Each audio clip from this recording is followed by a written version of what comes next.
il est apparu des faits nouveaux extrêmement graves. Ces faits nouveaux ont été révélés par une enquête qui a été diligentée par la police départementale de Tamou. En effet, à travers une enquête qui a été diligentée par les 10 commissariats, il est ressorti à travers leur procès verbal numéro 193 en date du 26 octobre 2022 qu'à la suite des événements, des individus non identifiés se sont rendus sur les sites et ont procédé à ils ont incendié plutôt des boutiques et des hangars servant d'habitation. Ils ont posé ces actes dans le seul but de créer des fausses preuves pour accabler les forces de défense et de sécurité, pour créditer leur thèse de massacres qui auraient été effectués par les forces de défense et de sécurité.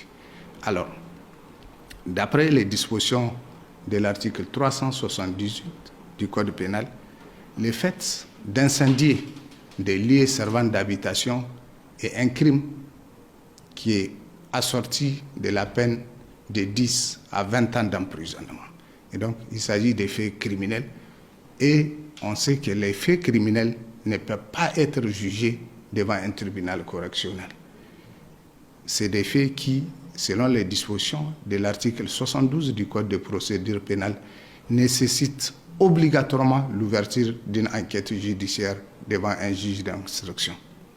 C'est la raison pour laquelle nous avons demandé au tribunal de tenir compte du fait que ces faits nouveaux changent complètement la donne et bouleversent complètement la procédure qui est suivie. Et nous avons démontré au tribunal qu'il y a une indivisibilité entre ces faits nouveaux qui ont été révélés et les faits qui font l'objet des poursuites qui étaient en cours devant le tribunal. Puisque, en vérité, si on a cherché à faire cette mise en scène, si on a cherché à créer des fausses preuves, c'est pour utiliser les résultats de cette mise en scène pour enfoncer, pour accabler davantage les responsables des forces et de sécurité. Nous avons pensé également que qui pourrait avoir pour tirer profit de cette mise en scène? Ce sont ceux-là qui se sont promptement levés pour accuser, pour accabler les responsables des forces de défense et de sécurité. C'est la raison pour laquelle nous avons démontré au tribunal qu'il ne pouvait plus continuer à chercher à juger cette affaire puisqu'elle prend des dimensions purement et simplement criminelles. Le tribunal a fait droit à notre requête. Il nous a renvoyé à mieux nous pourvoir et nous avons reçu les dossiers. Nous avons pris ce qu'on appelle un réquisitoire au fond d'ouverture d'une information judiciaire. Nous avons transmis les dossiers au président du tribunal.